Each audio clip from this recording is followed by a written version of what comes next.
Wir wären hier in der Handmontage. Da wird das Replika mit 18 Einzelteilen zu einem Messer zusammengesetzt.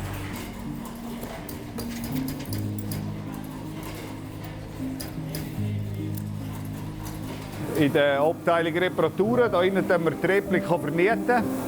Das Wichtigste an der Replika ist, dass es einen schönen Kopf gibt auf dem Fiber und dass alle Messer sicher spielfrei vernietet werden. Das ist die Herausforderung am Ganzen.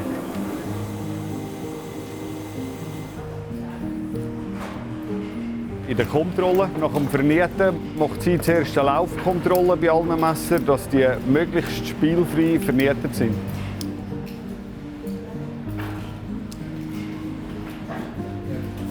Wir wären hier an der Station zum Fusionieren vom Replika.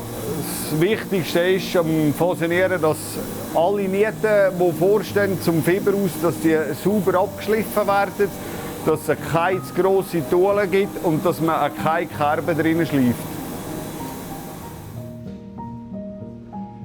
Wir werden hier an der Station vom Replika einölen, dass nachher vom Schleifbauern vom Fusionieren mit dem Öl gedeckt werden, dass es noch ein schönes Finish gibt.